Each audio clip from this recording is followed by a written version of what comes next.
Нашар ма, әлде қиын ба? Психологтар балаға қатысты тәртібі нашар деп емес, қиын мінезді дегенді қолданады. Себебі баланың кейбір қылықтары бір ата-ана үшін қалыпты болса, басқалар үшін қиын болып көрінеді. Сондықтан нашар деген сөздің орнына қиын сөзі орынды болады. Қиын тәртіп ата-ана үшін қабылдауға ауыр болатын мінез құлық. Бірақ ол шынымен қиын болмауы мүмкін.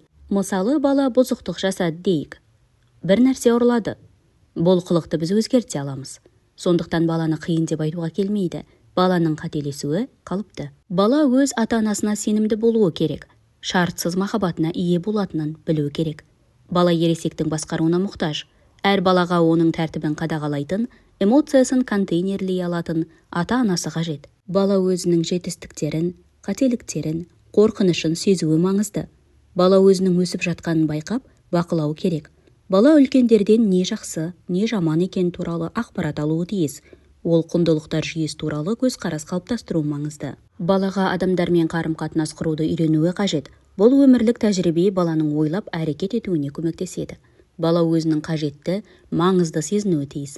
Ол кез келген адам сияқты өзін жақсы сезінгісі келеді. Қорықпай, алаңдамай, өзін жақсы көретінін сезгісі келеді. Оны қабылдағанын қалайды. Жетістікке жетем дейді. Ата-анамен, достармен қарым-қатынаста, оқуда, спортта оны түсінгенін, тыңдағанын, көңіл аударғанын қалайды. Жанұясы үшін маңызды екенін, отбасыда өз орны барын білгісі келеді. Ойын шарттары мен ереже талаптардан хабар болған қалайды. Өсіп, дамып, мүмкіндіктерін ашқысы келеді. Егер бала ата-анасымен сапалы уақыт өткізіп, мәмілеге келе алатын болса, сондай-ақ баланың сезімдері ескеріліп, бала ойын ашық айта алатын болса, есейе келе адамдармен коммуникация құра алатын болады. Бала қарым-қатынас жасауды ересектерден үйренеді. Баламен сөйлесетін, оның көзқарасын сұрап, қалауымен санасатын үйде ұрыс-керіс аз болады. Ал бір-бірін түсінуге талпынбайтын үйде мәселе сөзбен емес, айқаймен, қол көтерумен шешіледі. Кейде бала тыңдамау арқылы өзіне көңіл аударғысы келеді. Осылай ол қарым-қатынасқа деген қажеттілігін толықтырады. Баланың тәртібін дұрыстаған кезде ең бірінші арадағы бауыр басу байланысына көңіл аудару керек. Кейде балаға көбірек көңіл бөліп, қамқорлық көрсетсеңіз, мәселе шешілетін болады. Сонымен қатар баланың жас ерекшелігін ескеру қажет. Баланың да өзіңіздің де денсаулығыңызға көңіл бөлген жөн. Кейбір дәрумендердің жетіспеушілігі мен иммунитеттің түсуі мінезге де әсер етеді. Баланың қылығына қоныс аудару, ата-ананың келіспеушілігі, бауырының дүниеге келуі, жақын адамның өмірден өтуі де әсер етеді. Сіздердің қарым-қатынасқа баға берулеріңізге көмектесетін сұрақтар. Бала бауыр басу байланысына қауіп төнгенін сезбей ме? Бала шартсыз махаббатты алып жатыр ма? Баланың көңіліңізден шықпайтынын оған білдіріп жатқан жоқсыз ба? Шарасыздық танытып жүрген жоқсыз ба? Қарым-қатынас үшін жауапкершілікті балаға артып қойған жоқсыз ба? Баланы жұртқа талатып қоймадыңыз ба? Және де қарым-қатынаста проблема барын көрсететін сөздер. Көзіме көрінбе. Кетер, сенімен сөйлескім келмейді. Келесі жолы сені өзіммен алып бармаймын. Мен кетіп барам. Өз бөлмеңе бар да шығушы болма. Жұрттың баласы бала, біздікі бәле. Сенімен ылғи бірдеңе болады. Сен тағы бәрінен қалып қойдың.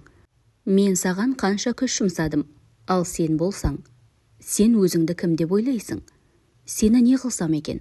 Сенен әбден шаршадым. Сені не істерімді білмеймін. Сен анаңды жақсы көрмейсің бе? Неге сондай дөрекісің? Мен саған ренжідім. Сен менің қадірімді білмейсің. Кешірім сұрамай, маған жақындама. Сен мені елдің көзінше ұялтасың. Жұрт сені тәрбиесіз дейді. Қазір сені бір ағай алып кетеді. Қазір бізді сен үшін қуып шығады. Егер баланың мінез құлқына жоғары айтылған нәрселер әсер етпеген болса, онда баланың тәртібін дұрыстауға көмектесетін 7 қадамды ұсынамыз. Баланың тыңдамауы, ойыншықтарын шашуы, шулауы, заттарды жоғалтуы, дөрекі болуы ата-аналарға ұнамайды.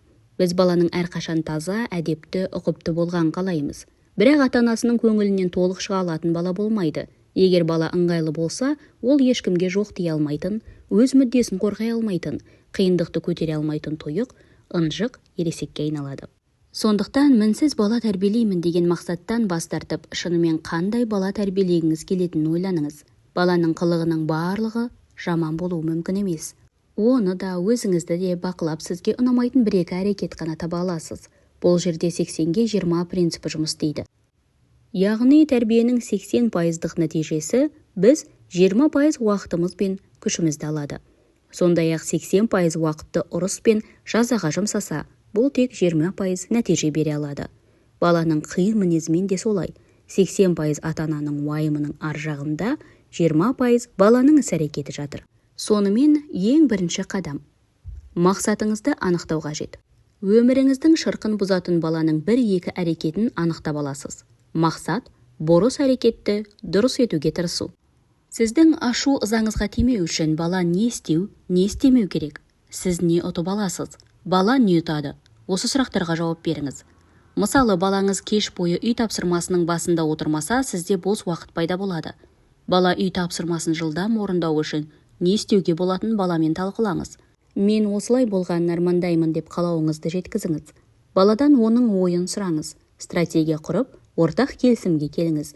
2-3 айдан кейін қандай нәтижеге жеткеніңізді сараптаңыз. Екінші қадам не болып жатқанын анықтау. Яғни, бұрыс деп санаған қылықты сипаттау. Мысалы, бала ылғи өтірік айта бермейді. Нақты қай жағдайда өтірік айтады? Қалай алдайды? Оған сенбегеніңізді көрсе не істейді? Өз қылығын дұрыстауға тырысады ма? Оны бұрыс әрекет деп санайды ма деген сияқты сұрақтарға жауап беруіңіз қажет. Теріс деп таныған қылықты бүге-шүгесіне дейін зерттеу арқылы ғана оның себебін анықтай аласыз. Сонымен қатар өзіңіз де келесі сауалдарға жауап беріңіз. Теріс мінезі бұрыннан бар ма? Әлде жуырда пайда болды ма? Бұған не себеп болды? Баланың қандай қажеттілігі бар? Мүмкін ауырғаннан кейін жүйке жүйесі тозған шығар. Әлде сыныптастары мазақтай ма? Дағдарыстық жасқа келді ме? Келесі сұрақтар тізімі: жағдайды дұрыстау үшін не істедіңіз?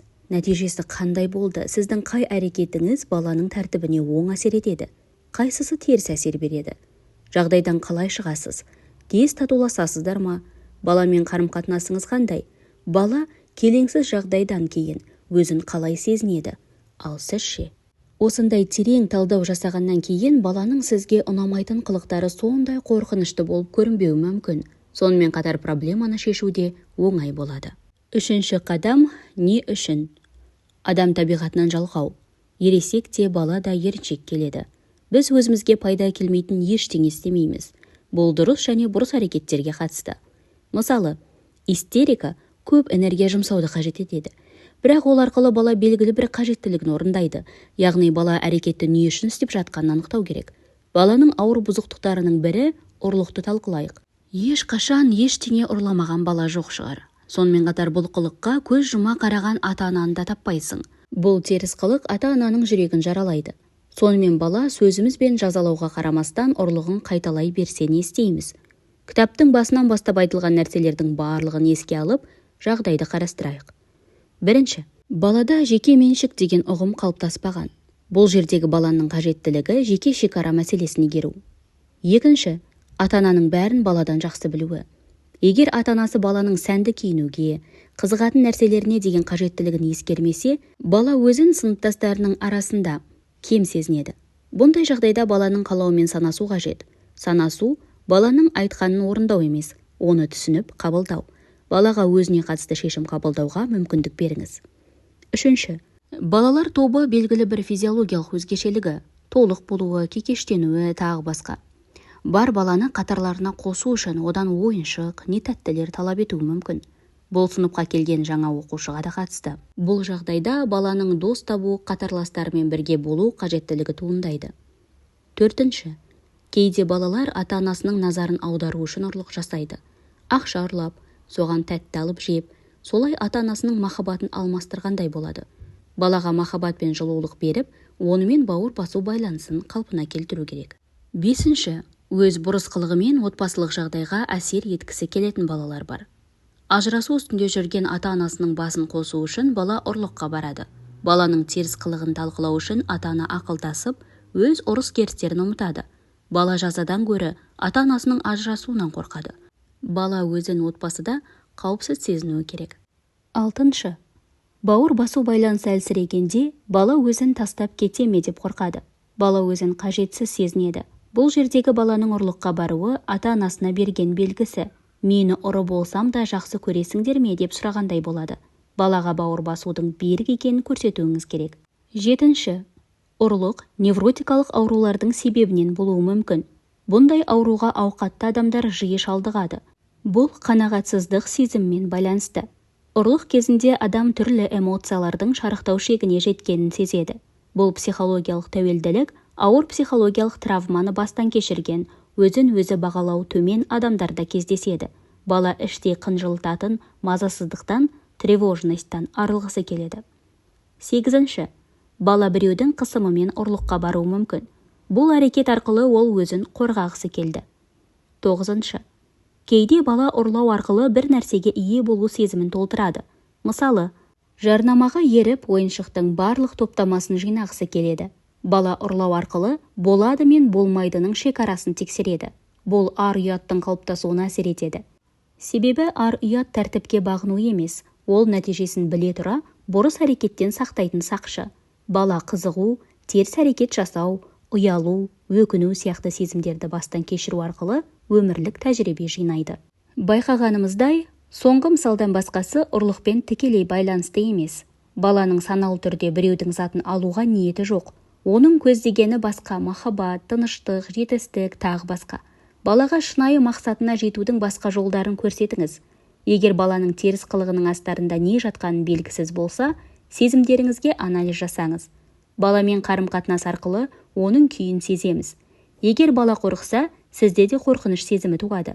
Бала ашуланып отырса, сіз де ашуланасыз. Бұндай күйді алғаш рет америкалық ғалым Рудольф Дрейкурс сипаттаған. Ол бала тәртібіне 4 фактор әсер етеді деген. Өзіне көңіл аудару, сәтсіздіктен қорқу, кім маңызды екенін білу және кек алу. Баланың ата-анасы да ұқсас күйді бастан кешеді: ыза, шарасыздық, ашу мен реніш. Белгілі бір әрекеттің мақсатын анықтау үшін балаға тікелей сұрақ қоюға болады. Кішкентай балалар «Не үшін сен бұлай жасадың?» деген сұраққа шынайы жауап береді. Бұл жерде неге емес, не үшін деп сұраған дұрыс. Мысалы, не үшін үйден шығардан бұрын ішің ауырады? Бұндай әңгімені бала да өзіңіз де тынышталғанда жүргізген абзал. Балаға көмектесу үшін бірнеше жауап ұсынуға болады. Кейде балалар өздері үшін жаман ойламасын деп өтірік айтады. Сенде сондай сезім бола ма? Немесе кейде бізге аяушылық қажет, бірақ біз ұялып, оның орнына дөрекі сөйлей бастаймыз. Саған мұндай сезім таныс па?